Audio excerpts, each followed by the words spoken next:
buenas tardes a todos mis estudiantes. Nuevamente nos encontramos en un nuevo video. En este video vamos a trabajar en la semana 20, donde hablaremos del teorema de Pitágoras. Pitágoras fue uno de los matemáticos más renombrados en la cultura griega. De acuerdo con algunos autores, fue Pitágoras quien dio significado al término matemáticas, que traducido significa lo que es aprendido. Se dice que Pitágoras vivió y desarrolló todos sus teoremas alrededor del siglo VI a.C. Por otra parte, existen ciertos autores que piensan que Pitágoras quizás nunca existió. No existe ningún registro, ninguna firma de Pitágoras en la historia. Esto también se puede explicar, que no haya ningún registro ni firma de él, porque Pitágoras fundó una comunidad que se llama Comunidad Pitagórica. Era una comunidad científico-religiosa en donde estudiaban el concepto quadrivium, el cual proviene de las mismas matemáticas. Esto es el estudio de la astronomía, geometría, aritmética y música, ya que, a diferencia de hoy, en aquellos tiempos estas disciplinas se consideraban inseparables, todas relacionadas con la máxima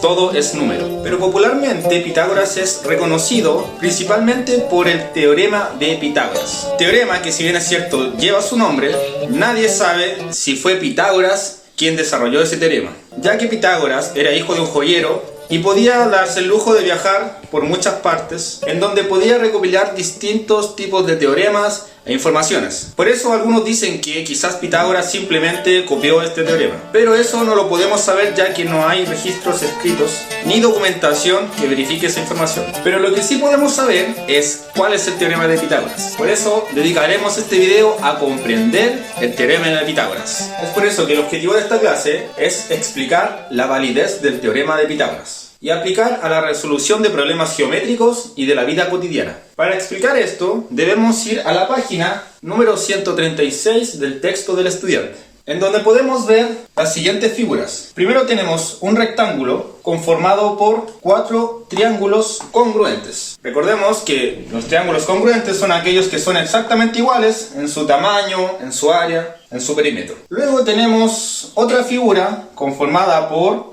los mismos triángulos que están acá, pero distribuidos de otra manera. Podemos ver que acá tomamos un cuadrado y lo colocamos acá. Acá tomamos otro cuadrado y lo colocamos acá. Y esta figura está compuesta solamente por estos triángulos. Nosotros tomamos ese triángulo y lo ubicamos aquí. Tomamos ese triángulo y lo ubicamos acá. Tomamos ese triángulo y lo ubicamos acá. Y por último ese triángulo lo ubicamos acá. De esta manera se forma un cuadrado grande y dos cuadrados pequeños. Le llamaremos cuadrado mayor y cuadrado menor. Podemos ver que en este rectángulo se observan dos cuadrados, en donde el lado de cada cuadrado es de 1 centímetro. Acá está. 1 centímetro, 1 centímetro, 1 centímetro y esta también 1 centímetro porque es un cuadrado y tiene todos sus lados iguales. Para calcular el área de un rectángulo debemos multiplicar un lado por el otro. Tenemos un lado del rectángulo que mide 1 centímetro. Ese es el ancho. Y el largo mide 2 centímetros. Porque acá tenemos 1 centímetro más 1 centímetro, entonces el largo mide 2 centímetros. Luego, el área de este rectángulo será 2 por 1. 2 por 1. Por lo tanto, el área de este rectángulo es 2 centímetros cuadrados. Los triángulos que están pintados azul son los mismos triángulos que están pintados acá de color azul. Si nosotros nos damos cuenta, este cuadrado grande, el cuadrado mayor, está formado por los mismos triángulos que están acá, pero distribuidos de otra forma. Entonces, contemos cuántos triángulos conforman este rectángulo de área 2 centímetros cuadrados.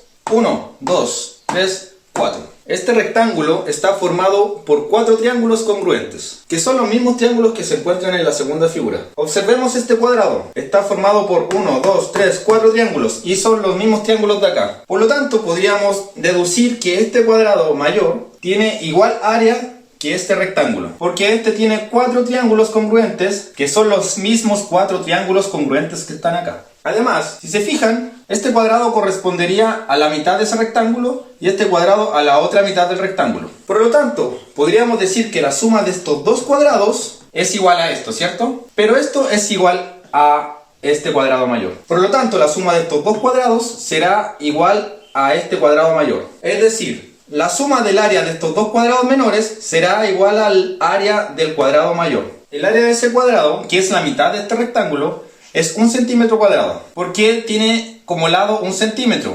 Entonces el área de un cuadrado es el lado al cuadrado, 1 al cuadrado. Este otro cuadrado, que es la otra mitad del rectángulo, también tiene como área 1 centímetro cuadrado. Si yo junto los dos cuadrados, estoy formando ese rectángulo y me da área 2 centímetros cuadrados. Este rectángulo tiene área 2 centímetros cuadrados.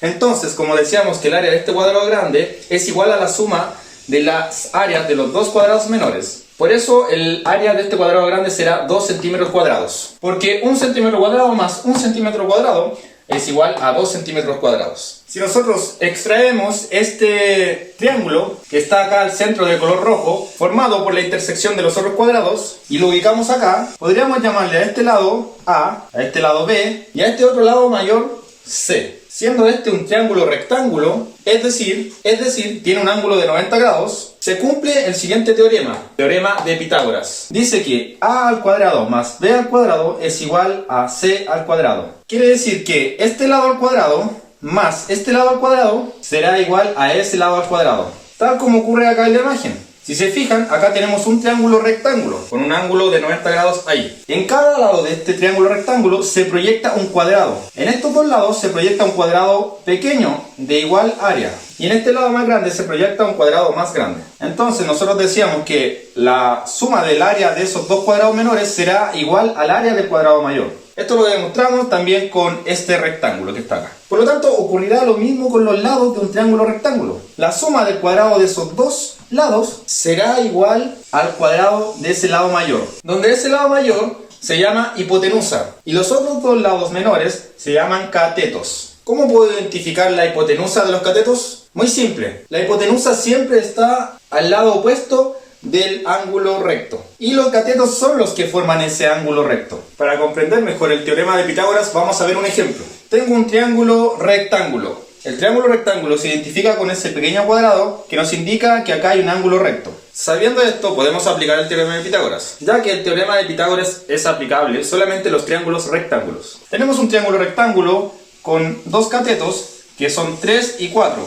En este caso no vamos a utilizar unidad de medida porque lo que nos interesa es aplicar el teorema de Pitágoras. Pero queremos saber cuánto mide el otro lado. Para eso primero debemos ir y observar el teorema de Pitágoras, que dice que a al cuadrado más b al cuadrado debe ser igual a c al cuadrado. Es decir, la suma de los catetos al cuadrado es igual a la hipotenusa al cuadrado. Identifiquemos los catetos. Tenemos un cateto acá que mide 3. Y tenemos otro cateto acá que mide 4. Recuerden, los catetos son los que forman el ángulo recto. Pero necesitamos saber el valor de la hipotenusa, que es el lado que se encuentra en sentido opuesto del ángulo recto. Para saber esto, lo único que tengo que hacer yo es reemplazar los datos en este teorema. Tenemos una igualdad en donde tenemos variables, tenemos 3 variables, pero yo conozco 2 de ellas, que es a y b, que representan los catetos. Entonces, reemplazando, tengo que 3 al cuadrado, que representa el lado a, ¿cierto? Como se ve acá en la figura, más b cuadrado, pero b vale en este caso 4, más 4 al cuadrado es igual a la hipotenusa al cuadrado, pero la hipotenusa no la conozco, por lo tanto vamos a poner x al cuadrado. Entonces,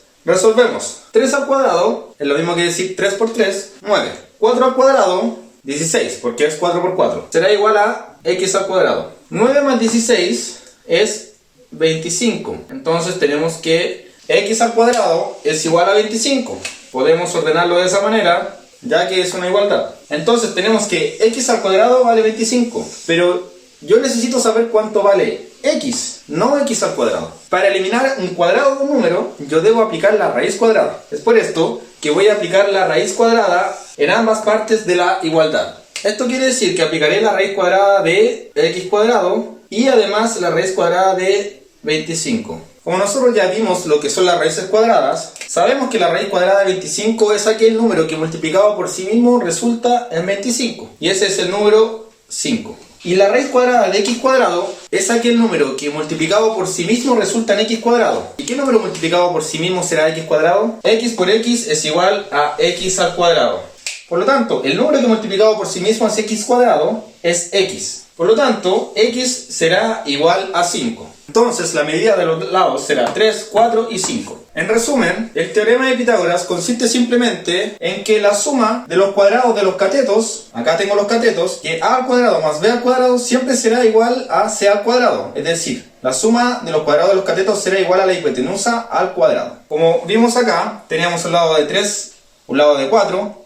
Entonces, los catetos, la suma de los catetos al cuadrado, es decir, 3 al cuadrado más 4 al cuadrado, tiene que ser igual a x cuadrado, que era el lado que no conocíamos. Calculando los cuadrados, teníamos que 9 más 16 es igual a 25, y 25 será igual a x cuadrado. Teniendo esto, ordenamos donde dice que x al cuadrado será igual a 25. Pero como necesitamos saber el valor de x y no de x cuadrado, aplicamos la raíz cuadrada. Para esto aplicamos la raíz cuadrada a ambas partes de la igualdad y tenemos que la raíz cuadrada de 25 es 5, porque 5 por 5 es igual a 25.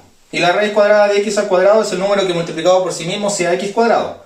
Y ese número es x. Para simplificar el asunto, podemos, cada vez que tenemos una raíz cuadrada y en el subradical tenemos un exponente 2, simplemente podemos simplificar ese exponente con el índice de la raíz, quedando así solamente el subradical sin el exponente. Finalmente sabemos que x es igual a 5. Bueno, nos estamos viendo en otro video. Recuerden, cualquier consulta, hacerla al correo institucional. Ustedes ya lo tienen. También pueden escribirme al WhatsApp, hagan las guías, vean los videos y apóyense en la guía de instrucciones que se envía todas las semanas, donde se trabaja con las páginas del texto. Espero que se encuentren muy bien, nos vemos en otra oportunidad.